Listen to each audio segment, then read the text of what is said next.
Hello FlossTube, my name is Charisse, otherwise known online by the name of Denkai, and I'm doing a quick guide, as it were, of how to get neater cross stitch. This isn't for everybody. I'm sure if you've been stitching for many years, then you already know all of this. If you're new to stitching, or you just fancied watching me on a Sunday afternoon, then by all means stay tuned. Just some top tips on how to get neater stitching. Some of it is directly related to your stitching, and some of it is other things that are helpful to kind of contribute to making it neater or the project look nicer in the end, that kind of thing. Yeah, so let's start. Number one, the most important thing in cross stitch to remember is all of your stitches must go in the one direction. By this we mean if you, I have a little guide here, perhaps I'm going to get a pen, a little Sharpie, and I'll show you. On here, on your fabric, this is like 6 count or something. Obviously this won't be the fabric you'll be using, but this is just to kind of help me demonstrate. When you're doing cross stitch, you need to let all of your bottom stitches go in one direction. So if you, the way that I actually do it is I do my first stitch that way. It's the way that I do it. I go from bottom left to top right. So then if I was going to do a row of them, I might go like that and do all of those. And then when I wanted to do the top stitch, which is the stitch that kind of finishes it off, so the first stitch you do on the X is a bottom stitch, and then the top stitch is the second, the last part of that stitch. So they all go in that direction to kind of finish them. So we're done on the bottoms, and then the tops go after. But if that's going to be my bottom, bottom left to top right, then my top's going to be like that. The next stitch that I do should be exactly the same. It should be the same way. So that's the bottom and that's the top. If you have a piece that you're stitching and all of them are the same direction except for one or two, so say you missed a couple, or one time you decided to go the opposite way as to how you did it before, you'll be able to see. You think you can't, but you can. And some colours show it up especially bad. It's like if you look at this is a little piece that I stitched last year. I don't know if you can see, all of the stitches on the little owls are all in the same direction. If there was one out of line, you'd be able to see it. And it's to do with the way the light reflects off the silkiness of the floss. And you'll see it won't kind of sit easy, but like, oh, something's wrong with that. So yeah, all of your stitches must go in the same direction. Number two, untwist your needle. When you're stitching and you're going from obviously the bottom to the top or the top to bottom, however, you'll notice that you'll eventually end up with like a slight twist in your floss, and you'll need to untwist this. If you don't untwist this, the floss in your stitch will become twisted and you'll get a twist showing how the stitch actually lays. You'll see like a little twist, or it'll be the stitch won't lay with the same thickness in the floss all the way along, because you'll have a twist in it. The way that you can untwist it, just like that, kind of let the needle kind of unspin. That's one way, or just kind of take it off the needle and just kind of flatten it out with the fingers. That's another way. Vonna, the twisted stitcher, she stitches in such a manner as to I'll let you go to her video, she'll explain it a lot better than I do. When you do the stitch, you kind of go down, but you don't, normally the twist comes once we've gone down and then we're bringing it back. That's when we get like a little small, tiny small twist in the thread. This is kind of like a slight rotation of the needle. the way that she does it is that she actually stitches and she brings the eye straight back up on the next stitch, so there is no, the needle kind of goes down and then up and then down and then up. So that's something that you might kind of want to check out. I don't know, maybe you'd kind of like that style. But yeah, so I've gone down and there's a slight little rotation in the needle, and it just kind of eventually, after several stitches, kind of contributes to like a little twist. So sometimes, or if you want just to kind of, after every stitch, just kind of just rotate your needle slightly, just to kind of get that kink out and let your stitches lie a bit neater. Right, number 3. Dun, dun, dun. The loop method. This is a way of starting, which you may have heard of, which kind of stops a lot of the bulk kind of building up in your piece, especially if it's a full coverage. The loop method is a way of starting with a piece of thread that enables you to start the stitch off without having to knot it or tie it or loop it through other stitches. It is just the first stitch is the start and the finish and the bind to hold it in place. I'll show you how to do it. You get your, I have floss, I have mine on a little bobbin, and you want to pull this out so it's double the length that you normally would find in a stitch. So I'm just kind of extend my arm out because obviously I don't only pull it halfway. So we've got like a big long piece here. Let me cut this. Okay, big long piece of floss, and we want to take one strand. I know this is if you're stitching something and you need 2 strands. You start it just by taking one long strand that's approximately double the length of the strand that you would normally stitch with. So we've got one long strand here, and the way you do it is you put the ends together like that, and so you've got the little loop at that end. There's my loop. You can see that? I'm going to thread my needle. Obviously it won't work because I'm on camera. There we go. So I've threaded the loop through and I'm just going to pull that all the way. So my 2 little twiggy ends are there and the loop is at that end. I'm going to start at the front of the piece. We'll just use this as an example again. Start at the front of the piece. So I'm going to go through my hole, and obviously, like I said, I stitch bottom left to top right. I'm not going to pull it all the way through. I'm only going to pull it just so it's at the end, and come up where you normally have your stitch.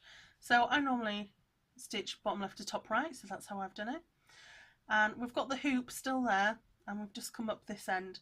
I'm going to take my needle and I'm just going to put it through that hoop, the loop, and just give it a pull. And you can kind of see it's forming. You can see as I pull, it's kind of pulling that little loop up to where the stitch usually lays. And then I'm just going to take this needle and just go through one of the holes, whichever one, it doesn't matter. And there you go.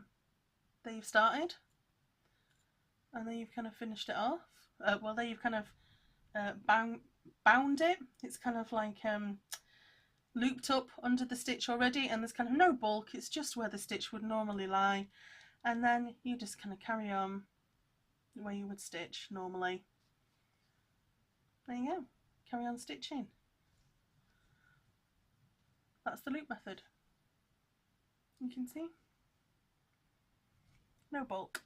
And eventually that kind of evens out to a piece which is all kind of very neat and quite flat. You're not having to kind of start by hooping your needle under lots of the other stitches. I mean, sometimes obviously you'll end it that way.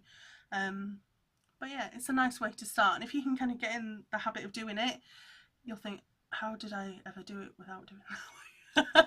Oh, that looks amazing. The loop method. Definitely something you should try. Number 4, try to keep the same tension on your stitches. What this means is, as you're stitching, let me get a little example out. The same tension means that all the stitches kind of lay with the same, I won't say pressure or force or pull on them. If you get some stitches and your tension's quite tight, then your stitches are kind of very flat and very, they're kind of pulling the fabric a little bit, and you'll be able to tell the kind of unnatural as a stitch should be. So it should be quite relaxed but not too loose.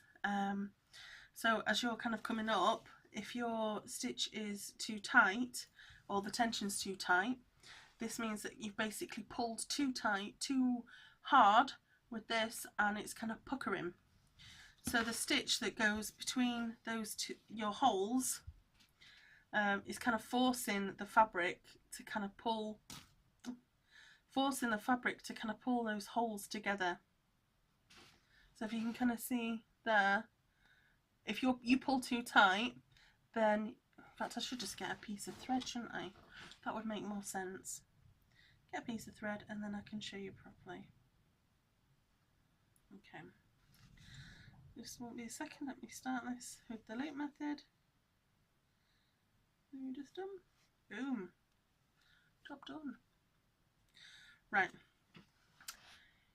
If your tension is too tight, this means that when you let your stitches lie, then they're going to be pulled, and you'll be able to see that they're pulled too tight because they'll kind of pucker up like that. I don't know if you can see. As if I pull too tight, the holes get a bit bigger, the aider gets a bit tighter, and it all kind of feels very pressured and tight. You want it to be natural, so just kind of like a natural flow of, you pull it up, you make your stitch without kind of forcing it, just kind of let the natural length of the floss just sit where it should sit. Don't pull it too tight. If it's too loose, then you'll be able to see that as well. There'll be too much room, you'll see space underneath.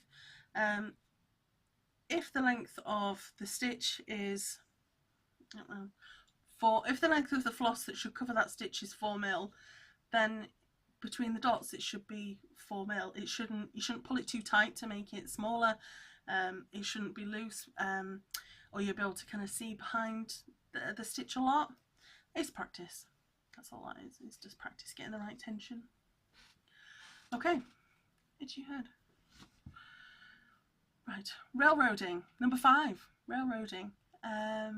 You should consider railroading. I know some people like it, some people don't like it. There's a railroading guide on my channel if you want to look it up. Railroading is essentially a way of forcing the stitches to lie flat. So if you're stitching between,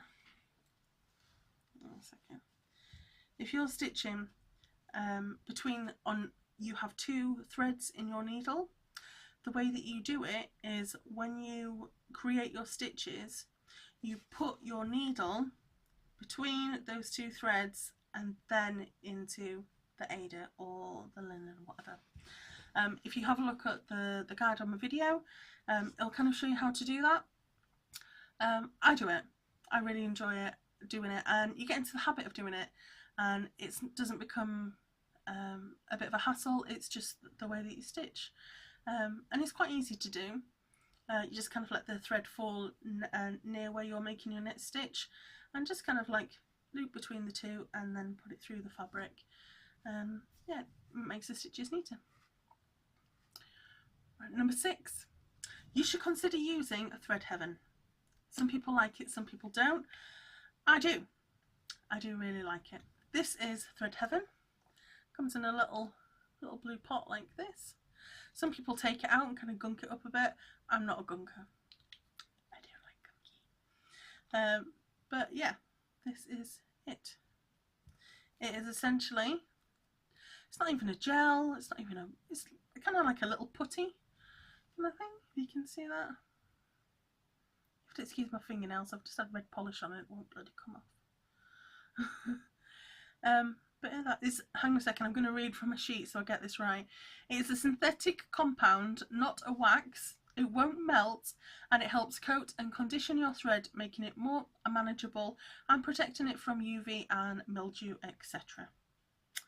And it does also actually make railroading easier, if you do like railroading, because it kind of coats the threads. But I know you kind of think, oh, why do I want to put that disgusting waxy stuff on? No, it's not like that at all. I would suggest you get some and then you kind of know how it feels. It's not really a wax, there's no kind of gunkiness, but your threads do feel like a little bit silkier kind of thing. And it does help railroading, because you kind of just, all I'm doing here is just getting my thread, putting it over the thread heaven and just kind of pressing down and just kind of running the thread all the way through that stuff. And then you take your nail, your fingers, just rub it through like that, get the little excess off. It's just like a tiny little slipperiness. I'm not making this attractive, am I? Just try it, it's very good. Yeah, so it kind of coats the threads and it helps railroading, because when the threads are together, you'll kind of see there's like a little rappel of the threads when you're threading. Obviously when they lie straight and they lie flat.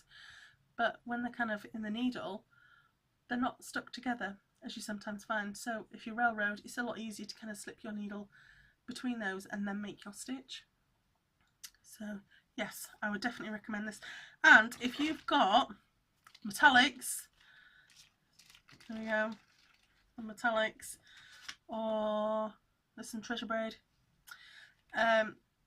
We all know that metallics are a pain in the beep, and I would definitely recommend coating them in thread heaven, and you'll definitely find them helpful and they'll neat to stitch.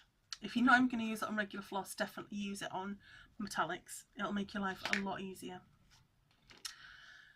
Right, number 8, hoops.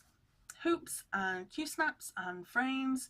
If you're a stitcher in hand and that's the way you like to do it, and you know that that's the way you like to do it, then fair enough. One thing I would definitely recommend is you at least to try to stitch with a hoop or a frame, a Q-snap, sorry, or a stand of some kind. And these will help hold the fabric open for you, so you can kind of see where you're stitching a lot easier, or easily, and you can kind of it kind of opens it out a bit, so you can kind of see the holes a lot clearer. If this was kind of, if I didn't have the frame and I was kind of stitching in hand like this, especially on linens and kind of higher count even weaves, it'd be quite difficult to kind of see the holes and things. So I would definitely recommend using some kind of Q-snap or frame to kind of help there. Also, as a side note, this blue thing that is on the Q-snap, this Q-snap, is a grime guard. It won't make your stitches neater, but it will make your fabric cleaner. If you're stitching all the time and you're holding on to this Q-snap, then obviously your fingers are going to be on your grime guard, and it does what it says. It guards against the grime that is on your fingers. So won't make your stitches neater, but it will make the end product nicer and less likely that you'll have to wash it from your scummy fingers. Not that you have scummy fingers, just from personal experience, eating chocolate buttons, they don't mix with fabric. Right, number 9. Don't try and stitch too far down your thread. I know that we all kind of had a tendency that when you kind of stitching and you're getting right to the end of your thread and you've only got a real little bit left, let me show you. So you're kind of stitching away and the little thread that's left is getting smaller and smaller and smaller, and you've still got like 5 stitches. I can make the 5 stitches, I can make it. Don't even try. I know you think, oh, but 5 stitches. What you'll see, if this gets too small, the tension on your stitches won't be as even as all of the rest of the ones that you've done in that colour before. because you'll be trying to force the thread to go further than it actually should. So you'll be pulling the stitches a lot more. You're less likely to kind of untwist it with just like the tiniest little bit.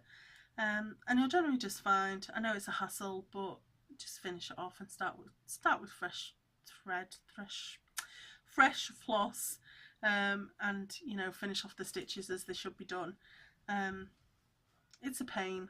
It always is a pain when you're so close to finishing it. But you'll find neater stitches if you don't kind of stitch right to the end, right, the last little bit. And it makes it harder as well to kind of finish off, because you can't kind of, there's less fabric to kind of run underneath. I have actually been known to, you know, I'm like, I've just pulled my thread out to actually put the needle in and then try and thread this tiny little bit of floss just to kind of pull it through to make my last stitch. That does not make for neat stitches, but you know, sometimes we do these things, don't we? Number 10, gridding. You should consider gridding your work. Maybe not for kind of small pieces or pieces where they're quite easy to count from section to section, but larger pieces and pieces where you find yourself kind of jumping from one bit to one bit and you're kind of having to count quite a long distance, you should consider gridding. Or invest in, if you want to do it in with Magic Guide. This is Magic Guide. You kind of see those pink lines that are running through. They wash out before you're thinking, ugh, why don't I want to stitch on that? They wash out. You do your stitching. This is 20 by 20 holes. So if you're going to stitch, you'd stitch, this is even weave, so this would be 2 over 2. I would normally say to stitch on this. But yeah, so you just kind of use the pink lines as a guide. And then once you finish, you wash it in just warm water, soak it in warm water, and it'll come out and you will never know the difference. You'll never know that it's there. And if you use like colour fast threads like DMC, that kind of thing, not so much your hand dyed threads, but you know, just your plain threads, they're colour guarded, so colour fast, colour guarded, so they won't run when they're washed. You won't have that problem. You can also, if you do have handmade fabrics, or you don't want to buy Magic Guide, you can grid yourself. This is an example of a gridded piece of fabric that I have done, if you can kind of see that. And there's lots of different ways to grid. The way that I've done this is I have left 3 and then gone up 4 and then left 3 and gone up 4, so it kind of forms like little squares. You can see that. And what I've used is a special wire. You can kind of see there that it's not even tied at the end. This is, in fact I'll link it below. It's like Easy Count. In fact I think it's called Easy Count. Yeah, what you do is you will stitch, and it doesn't matter if you stitch, that's me starting off. It doesn't matter what you stitch over it. Sometimes you can stitch it with that right in the middle of the stitch, it doesn't matter, because it's a wire, it's not so much a thread, and it's very minute, it won't alter any of your holes or anything like that. And the advantage of this is it just pulls right out. If you did want to do gridding, I would recommend you either use something like this, the Easy Count thread, or you can use something like this. Get it out. This is just like a plain gossamer sulky thread. You want something that is just one single strand and you cannot pierce it. If you use regular floss, you can pierce that and you can trap it. So if I've decided to grid and you make the mistake of using like a black floss kind of thing, as you stitch you're going to trap that, especially if you puncture it, and when you go to pull it, it won't move and you'll have destroyed your piece really. I'll show you how you get it out. You can kind of pull from one end to the other, or what we could do is just lift up this little strand here, just snip up there as an example. So as you can see, I've just kind of cut this little bit here just so I can pull it a lot better. And I'm just going to pull at this side and you'll see it disappear. There you go. Simple as that. And yeah, that will pull right through all of your stitches. It won't move your stitches in any way, it'll just pull right through. And as you can see that little line that's missing? That's where we just pulled it out. Yeah, so it just provides kind of a reference guide. This will help neater stitches because there'll be less frogging. I know I have, if I'm doing big pieces, I have accidentally had to kind of frog bits where I've counted up and you're out by 1, or you're out by 2, or you're out by 7. So it just kind of helps because you just think, right, that grid and then 3 grids down and then to the left, and then that's where the next thing is. Along those lines. So there we go, that's gridding. Right. Number 11. Mark off your stitches as you go. I'm a paper person. So as you can see, I'll tell you the name of the chart, and there you go. I highlight. I'm a highlighter. I highlight as I go. I do a stitch or a section of stitches or a block of stitches, and I'll just highlight that those have been done.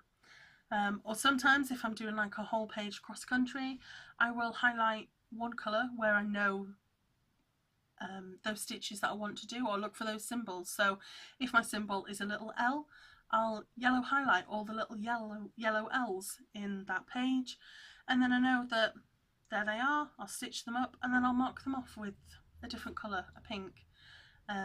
So then that's where they were, and then I've done them. If I didn't, I would probably miss them, especially if you're going kind of cross country and it's a sea of symbols on kind of large pieces, large kind of full coverage ones. It's easy to miss them, especially if it's kind of confetti heavy, so you find yourself kind of rethreading your needle 50 times. That's annoying. So yeah, that's one thing. As well, if you're doing the PDF, sometimes you can get them on like computer tablet form and know that you can kind of sign them off. You don't have to do it after every stitch. I'm not talking like stitch one and then mark it off and stitch one and mark it off. A section, a row, a block, whatever. It's just a lot easier to kind of keep track of where you've stitched or where you're up to. If you kind of periodically have like a guide of, that's the last time I kind of marked that off. I would definitely recommend marking off as you go, or per stitch or per couple of stitches if you do 1/1 skin. Because that's very easy, you know, to kind of get wrong. If it marks one stitch and then you kind of do your 4 in that block, I would then mark it off, because if you don't, you're going to find it difficult to kind of keep track, and then you'll have to kind of divide by 2 or times by 2 and kind of work out how many bits of that skin or how many actual full stitches you've actually done. So yeah, mark as you go or near enough, per colour, per section kind of thing, to kind of keep track of things. Yeah, there we go. Number 12. Use a needle that is the appropriate size for your fabric. If your needle is too big and you're using it on too big for your fabric, every time that you go through that fabric, your eye of your needle, if it's too thick, it's going to be making a hole in the fabric that is, you'll be able to see it, even through your stitches. It'll be quite holy. So yeah, try and pick something that's, you know, appropriate. There is a guide. I'll link the guide, and that kind of shows you kind of what needle you should be using for what size fabric. If your needle is too small, or the eye of your needle is too small, every time that you pull that needle through the fabric, you'll be weakening your floss and it'll be fraying, because the eye of the needle is too thin. So you're kind of pushing this, your needle and your floss through the fabric, and it's pulling and weakening at the eye point. So yeah, find a needle that's appropriate. Okay, number 13. choose the number of strands that you're going to use depending on the fabric. If you're using Ada, people usually use 2 strands of your floss. So let me find some floss. There we go. So if you're using Ada, just tap that, fluff it up. Obviously in 1 strand of floss you've got 6 of these. If you're using Ada, I would recommend using 2 of the smaller strands. If you're using even weave and linens, generally people use 2, but when you get into higher counts, as in the holes per inch are a lot smaller, so you kind of get a lot more within that inch square, so the fabric seems kind of tighter and more kind of tightly woven together. You might look at using 1 strand per stitch, or 1/1, because otherwise it will get bulky fast. If you're using, for example, like a 32 count, or even higher than that, 40 count linen, and you try and do it two strands over 1 hole kind of thing, you're going to find that your stitches are going to bulk up fast. So it's going to be a lot of floss for the fabric. It's not going to lay nice and neat. It's going to be very bulked up, and you're going to find it hard. It's going to be like stitching a carpet or something. So yeah, use an appropriate number of floss strands for the fabric. Okay, number 15. If you have a large piece like a chatelaine or even some haze, and they have a directionality to them, so I know some of the 4-season ones, they kind of different scenes depending on which direction you're looking at. So let me kind of get my little piece of fabric here. You can have it split. I don't mind marking it, it's alright. Right, let me try and think of the best way of doing this. Okay, we're going to go with people. Done a little people for you.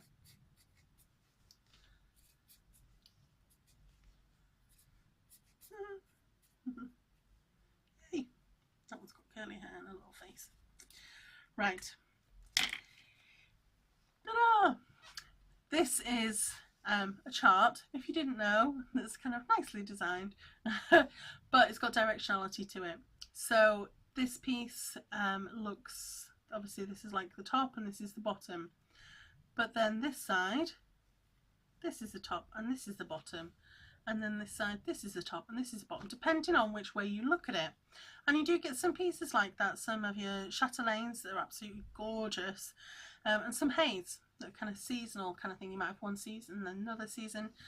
Yeah, these are quite difficult to stitch in the sense that you're stitching something if you decide just to stitch it as that. So if you put it on your frame, so that's the top and that's the bottom, because you're stitching something that looks upside down. As if you're stitching this man and it's like you're stitching and he looks upside down, some people do prefer to turn the whole piece like that and stitch that way. But you need to be careful of tip number 1, your stitches always need to go in the same direction. If you start stitching there one way, so stitch that way and then that the way, once you go to that way, if you do the same stitch that you're used to stitching, and then when you turn it that way, it's going to look different. The way to kind of keep track, I would suggest, is to put a mark or something similar in the top corner. So you might put like a little, there we go, a little TL or something. I'm not on about in pen, maybe just in a bit of floss or a bit of gridding wire or just something, so you can kind of see that that is the top, that is top left. And that'll help you kind of keep track of the way your stitches are supposed to lie when you're stitching the other parts that are different than how you normally would look at a piece. And if you've been turning it around, you're like, oh, hang on a second, which bit was the top? Yeah, there you go. Okay, I forgot my number. Right, next, always try and stitch in good light. I know this is kind of hard sometimes, or you're on an evening and you're kind of all snuggled up somewhere and you think, oh no, I don't want a big bright light in my face. But try and stitch in a good light, whether this is like have a small light on your piece of work or stitch in daylight or out in the garden, or just try and have light so you can see the stitches and how they sit. I would especially, this is from personal experience, if you're stitching very light colours, very light whites and creams and yellows, any mistakes in those stitches are a lot easier to spot than they will be in the darker colours. So if you're going to be stitching a lot of lights, then make sure you have good light. Even on a night time, you can get some like speciality lights that kind of clamp to desks or even just overhead lamps. I mean, I've got one here that I just kind of put on if I need more kind of illumination on the piece of work that I'm doing. You can see the holes easily, or easier, and it just lets your stitches be a lot neater because you can actually see where they go a lot more accurately than if you were stitching kind of dimmer light. Okay, next. Forgot the number. 17, 16? I don't know. If you are stitching on a black piece of Aida, or cloth or linen or something that is quite dark, it can be difficult, especially if it's a higher count, to see exactly where the holes are.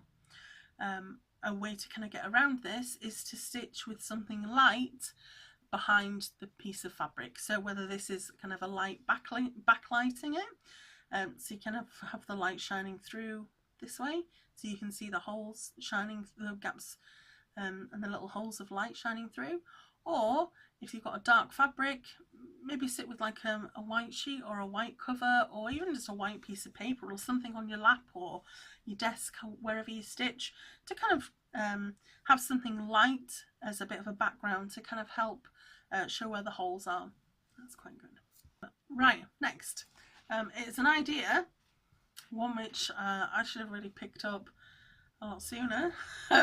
If you are stitching something like this, if you look on my little wise owls, this is like 14 count, which is why you can see like the white underneath. I don't mind. You'll see sometimes in some of the writing, I've got the dark purple and then the white, but because I stitched the white and then I filled in with the purple, you can kind of see the purple stitches between the white a lot easier, and that is not really the look sometimes you want to go for.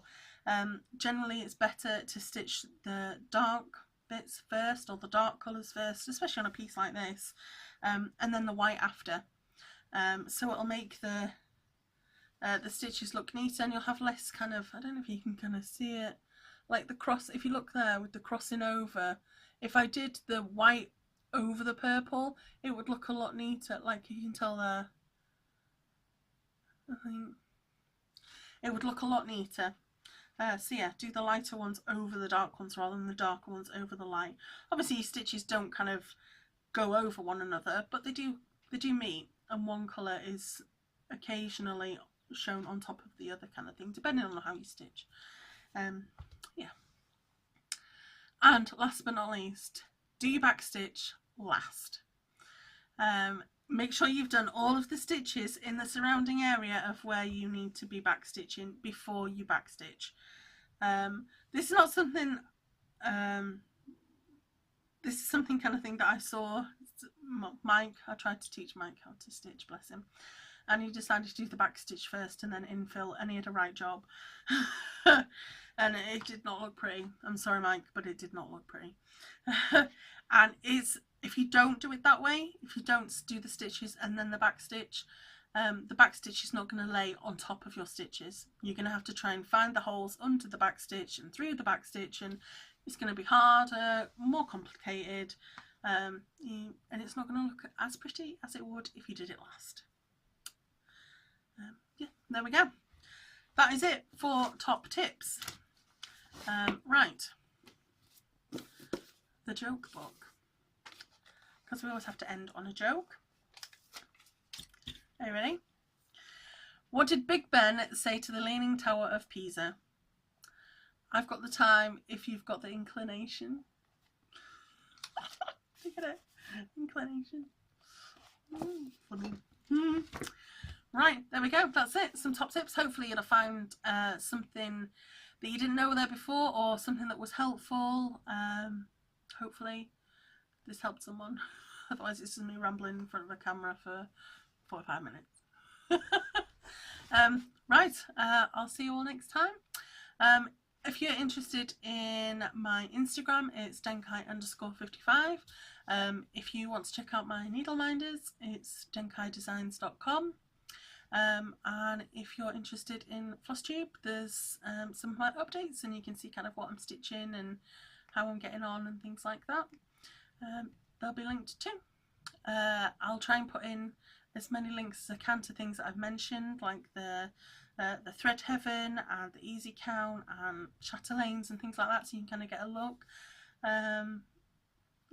There we go. I'll see you next time. Thank you. Bye.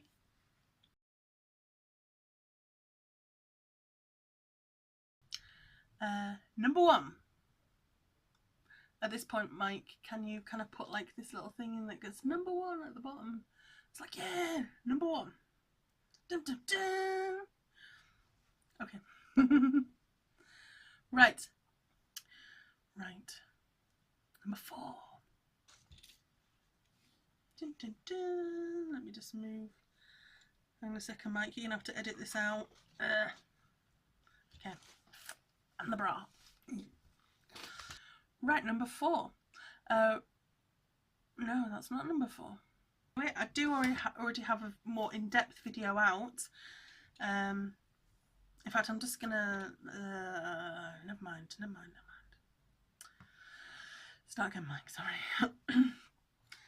Let me get some pieces out, and I'll show you what I mean. Just I might have to pause it, Mike, or just delete this bit.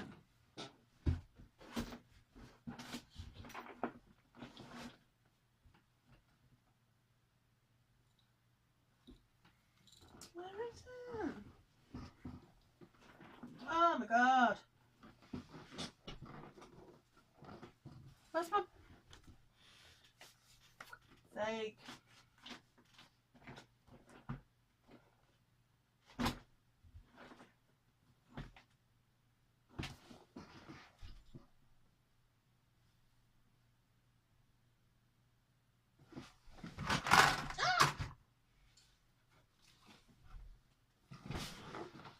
You have to definitely delete that. Okay.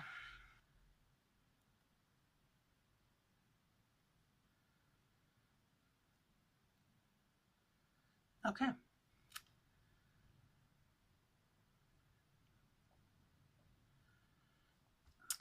Right.